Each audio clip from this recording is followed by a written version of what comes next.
Жохан жазған ізгі хабар 18-ші тарау. Осылай мінәжат еткеннен кейін Иса шәкірттерімен бірге қаланың сыртындағы Кедрон сайының арғы жағасына өтті. Сол жерде бір бақ бар еді. Иса шәкірттерін ертіп, соның ішіне кірді. Оған опасыздық еткен Яхуда да бұл жерді білетін. Себебі Иса осында шәкірттерімен жиі жиналушы еді. Енді Яхуда римдік әскердің бір тобын және басты діни қызметкерлер мен паршылдар жіберген бірнеше сақшыларды ертіп, сонда келді. Олардың қолдарында шамдары, шырақтары және қарулары болды. Өзіне не боларын түгел білетін Иса бақтың ішінен шығып, оларға «Кімді іздеп жүрсіңдер?» деген сұрақ қойды. Олар «Назареттік Исаны» деп жауап берді. Иса «Ол менмін» деді. Опасыз Яхуда да солардың қасында тұрған еді. Иса оларға «Ол менмін» дегенде, олар кейін шегініп, жерге жығыла кетті. Иса оларға тағы да «Кімді іздеп жүрсіңдер?» деген сұрақ қойды. Олар «Назареттік Исаны» деп жауап берді. Иса «Ол менмін» деп сендерге айттым ғой. Егер мені іздеп жүрсеңдер, онда мыналарға тимеңдер, кете берсін деді. Исаның «Сен маған бергендердің бірде-біреуін жоғалтқан жоқпын» деп айтқаны осылайша орындалды. Шимон Петр беліне семсер байлап алған болатын. Ол соны суырып алып, басты не қызметкердің малайына қарай сілтеп қалып, оның оң құлағын шауып түсірді. Малайдың аты Мәлік еді. Ал Иса Петрге «Семсеріңді қынабына сал. Әкем маған белгілеп қойған азапты тартуым керек. Соны білмеуші ме едің?» деп ескертті. Әскер тобы мен мыңбасы және Яхуди басшыларының сақшылары Исаны тұтқынға алып бұғаулады. Алдымен оны Аннасқа апарды. Өйткені Аннас сол жылы басты не қызметкер болып тұрған Қаяфаның қайынатасы еді. Халық үшін бір адамның өлгені жақсы деп, Яхуди басшыларына кеңес берген сол Қаяфа болатын. Шимон Петр және Исаның тағы бір шәкірті Исаның артынан ілесіп отырды. Бұл шәкірт басты не қызметкермен таныс еді. Сондықтан оның сарайының ауласына Исаға еріп кірді. Петр сыртта қақпаның алдында қалды. Жаңағы шәкірт басты не қызметкердің танысы сыртқа шығып, қақпашы қызбен сөйлесті де Петрді ішке кіргізіп алды. Қақпаны ашып жауып тұрған әлгі қызметші қыз Петрден «Сен де осы кісінің бір шәкірті емессің бе?» деп сұрады. Ол «Жоқ» деді.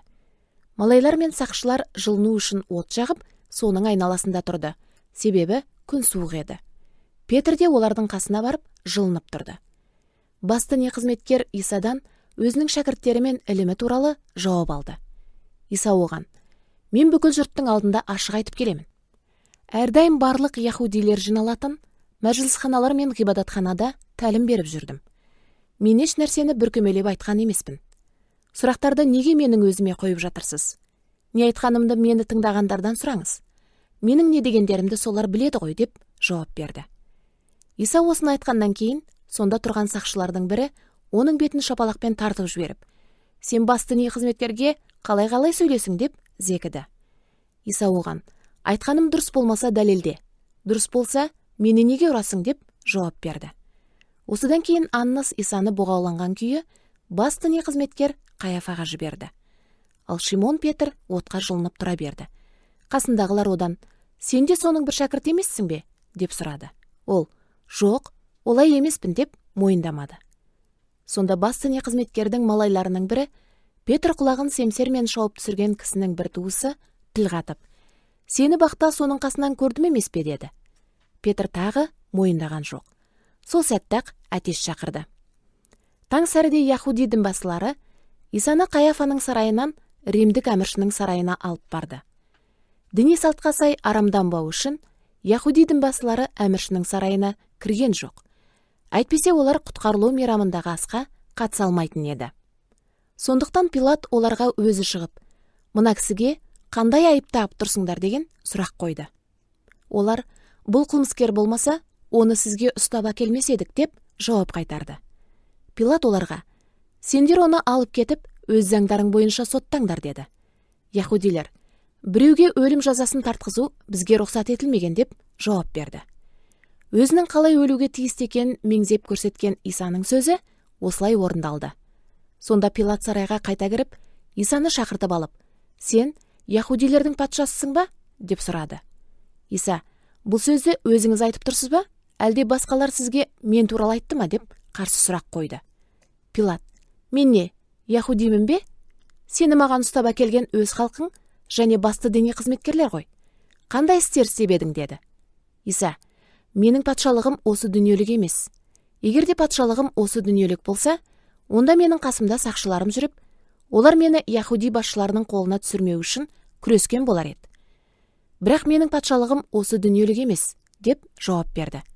Пилат: сонымен сен бәрібір патшасың ғой, деп сұрады. Иса оған: дұрыс айтасыз, мен патшамын. Шындықты ашық жариялау үшін осы дүниеге келдім. Шындықты жақтаушы әркім менің үніме құлақ салады, деді. Пилат Исадан: шындық деген не? деп сұрады.